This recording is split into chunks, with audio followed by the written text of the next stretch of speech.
Hello friends, हमारे YouTube channel पर आपका स्वागत है। आज हम आपको बताने वाले हैं आईसी की पहचान। तो ज़्यादातर लोग जब बोर्ड पे रिपेयरिंग का काम करते हैं तो उनको आईसी पहचानने में प्रॉब्लम होती है। तो हम आपको जो आईसी की पहचान बताने वाले हैं उसमें ये हम जो बता रहे हैं आपको सर्किट डायग्राम के माध्यम से बता रहे हैं। और यदि आपके पास सर्किट डायग्राम ना हो तब आप आईसी की कैसे पहचान करोगे, तो हम इन दोनों चीज़ों पे बात करेंगे। तो अभी हमने जो सर्किट डायग्राम पे मॉडल खोला हुआ है वो मॉडल है आपका ओप्पो का A9 2020। तो अभी आप जितना भी कोई भी एंड्रॉयड का स्मार्टफोन ओपन करोगे तो उस बोर्ड पे आप देखोगे तो बोर्ड पे दोनों साइड आपको कंपोनेंट और आईसी लगा हुआ मिलेगा, जैसा कि आप ये देख सकते हो। तो यहाँ पर ये बोर्ड का एक साइड दिखाई दे रहा है जिस पर टॉप लिखा हुआ है, ये बोर्ड का टॉप साइड है। और दूसरा है आपका दूसरी तरफ से ये वाला साइड जिस पे बॉटम साइड लिखा हुआ है, ये है आपका बोर्ड का बॉटम साइड। तो इस तरीके से कोई भी बोर्ड जब आपके पास होगा तो उसके दोनों तरफ कंपोनेंट और आईसी लगा होगा, जो एक होगा टॉप साइड और एक होगा बॉटम साइड। तो मैं आपको आईसीओ की पहचान कराना स्टार्ट करता हूँ टॉप साइड से। तो यहाँ पे आप देख सकते हो, सबसे पहले मैं स्टार्ट कर देता हूँ यहाँ से ये एक आईसी लगी हुई है ये, और इस आईसी पर आप देखोगे तो इस पे लिखा हुआ है PI3WVR और यहाँ पे नंबर लिखा हुआ है। तो ये इस आईसी का पार्ट नंबर है जो मैं आपको यहाँ पे दिखा देता हूँ, डायग्राम में लिखा हुआ भी है यहाँ पे PI3WVR 646GEE। यानी यदि आपकी आईसी ख़राब होगी तो फिर ये आईसी हमें नई लेनी पड़ेगी, और इस आईसी को लेने के लिए हमें बताना पड़ेगा वहाँ पे इस आईसी का पार्ट नंबर। तो ये हुआ इस आईसी का पार्ट नंबर। और जो आप यहाँ पर देख पा रहे हो PI3WVR लिखा हुआ है, ये है इस आईसी का नाम। यानी ये आईसी, ये जो आपको PI3WVR लिखा हुआ है, इसका फुल फॉर्म होगा पावर इंटीग्रेशन 3-वे वोल्ट रेगुलेशन। यानी ये वोल्टेज को रेगुलेट करने का काम करती है। वोल्टेज रेगुलेट करने का मतलब जिस आईसी को जितना वोल्टेज चाहिए ये उतना ही वोल्टेज आउट करेगी। और इसके अलावा यह आईसी डेटा कम्युनिकेशन का भी काम करती है। तो ये आईसी यहाँ पर वोल्टेज को रेगुलेट करने और डेटा कम्युनिकेशन के काम के लिए लगाई गई है। इसके बाद हम आते हैं, इसके जस्ट बराबर में एक और आईसी लगी है यहाँ पर, और इस पे लिखा हुआ है ऑडियो।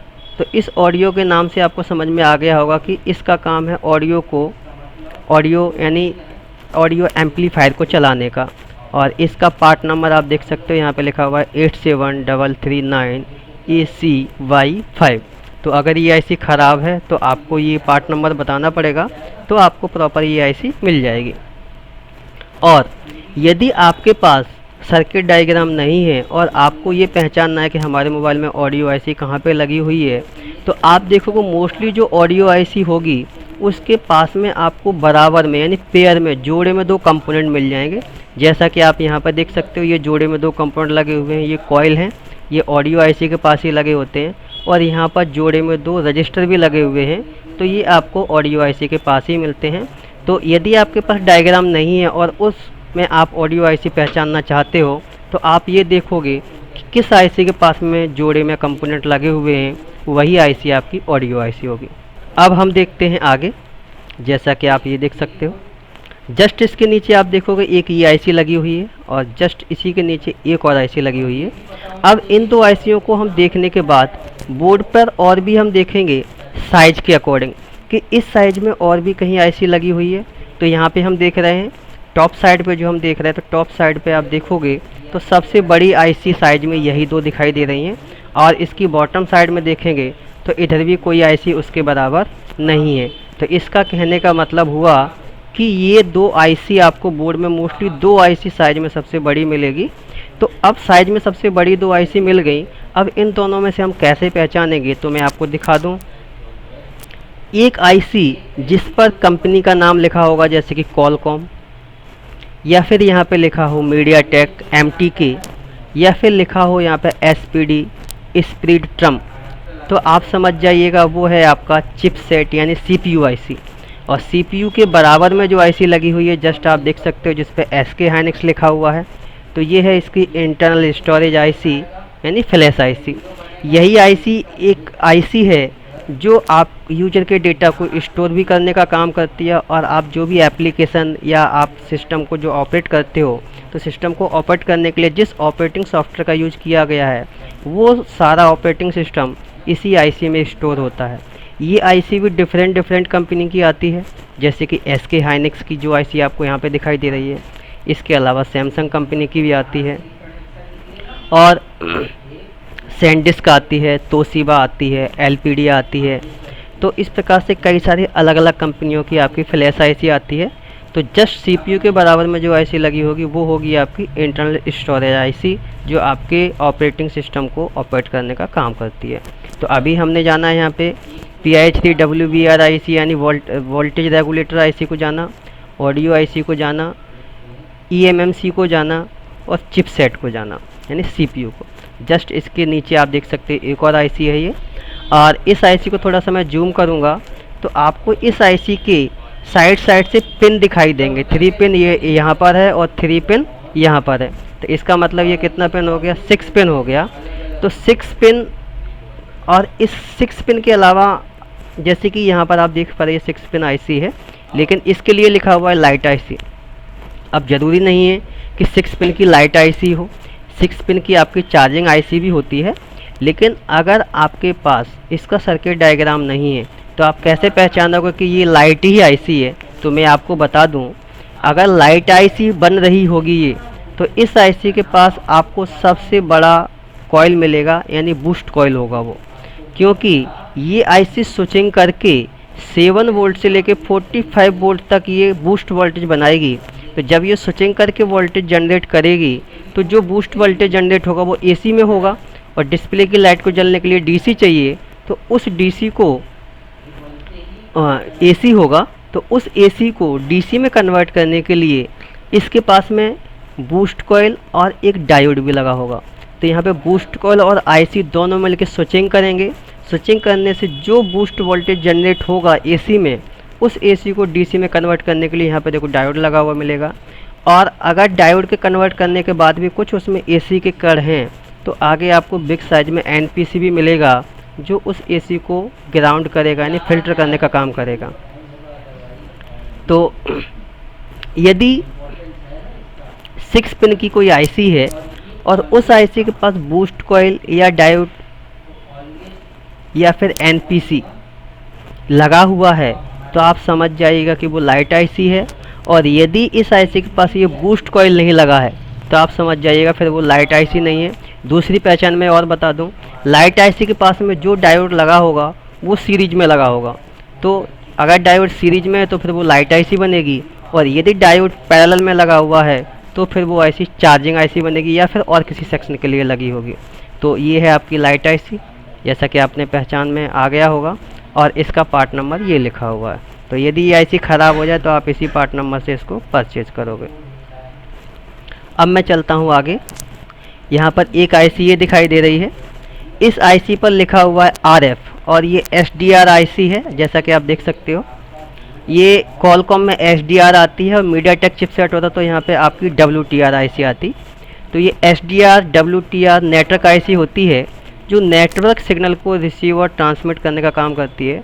यानी जो नेटवर्क सिग्नल आता है, आपकी जो रेडियो फ्रिक्वेंसी आती है, उसको रिसीव और ट्रांसमिट करने का आपकी इसी नेटवर्क आईसी का काम होता है।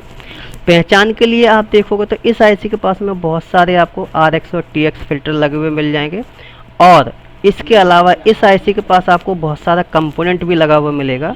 जैसे कि आप ये देख सकते हो, 2 कलर कॉइल दिखाई दे रही है, डॉटेड कॉइल दिखाई दे रही है, ब्लू कलर डॉटेड कॉइल दिखाई दे रही है। तो डॉटेड कॉइल, 2 कलर कॉइल और ब्लू कलर कॉइल, और बहुत सारा NPC जिस आईसी के पास लगा होगा वो आईसी होगी आपकी नेटवर्क आईसी। तो ये है नेटवर्क आईसी, और यदि ये आईसी ख़राब हो जाए तो फिर आपके मोबाइल में नो सर्विस या नो नेटवर्क की प्रॉब्लम क्रिएट हो जाती है।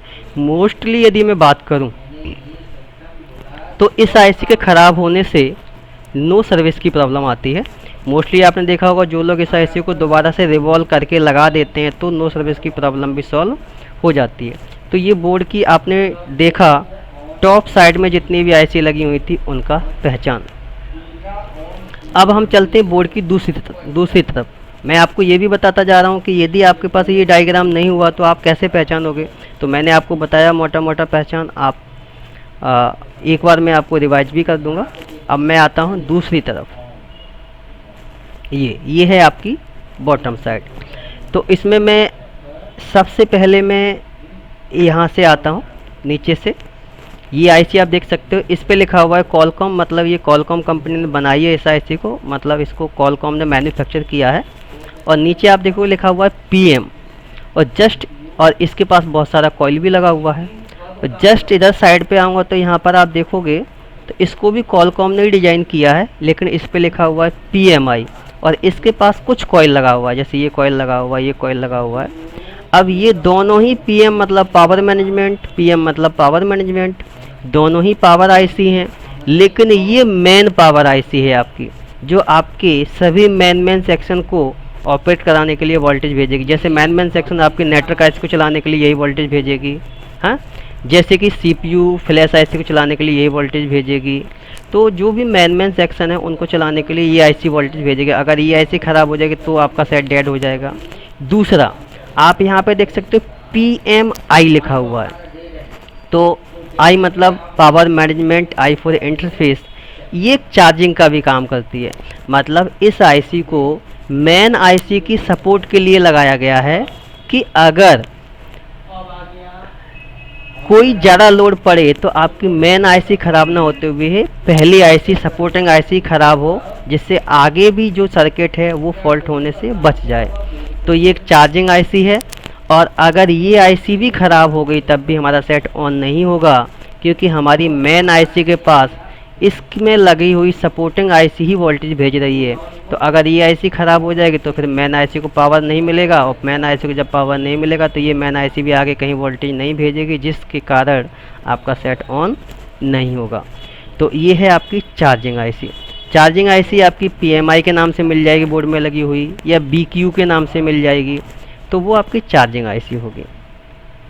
अब मैं और देखता हूँ, तो जैसा कि आपको समझ में आ गया ये चार्जिंग आईसी है। चार्जिंग आईसी की मैं आपको पहचान बताऊं, अगर आपके पास डायग्राम नहीं तो कैसे पहचानोगे, तो आपको एक या दो कॉइल मिलेगा चार्जिंग आईसी के पास, और चार्जिंग आईसी पर आपको PMI या BQ लिखा हुआ मिल जाएगा, या फिर यहाँ पे आपको चिप रजिस्टर भी लगा हुआ मिल जाएगा। और यह आईसी मोस्टली जो लगी होगी वो बैटरी कनेक्टर के पास में ही लगी हुई मिलेगी। तो ये है आपकी चार्जिंग आईसी, और ये है आपकी पावर आईसी। अब मैं आता हूँ थोड़ा ऊपर की तरफ, तो यहाँ पे देखो एक और ऑडियो आईसी लगी हुई है। यहाँ पर भी देखो पेयर में कॉइल लगा हुआ है, जो मैंने आपको पहले बताया था। थोड़ा मैं ऊपर की तरफ चलता हूँ, यहाँ पर देखो, यहाँ पर भी पेयर में देखो रजिस्टर लगा हुआ है, तो ये भी आपकी ऑडियो आईसी लगी हुई है।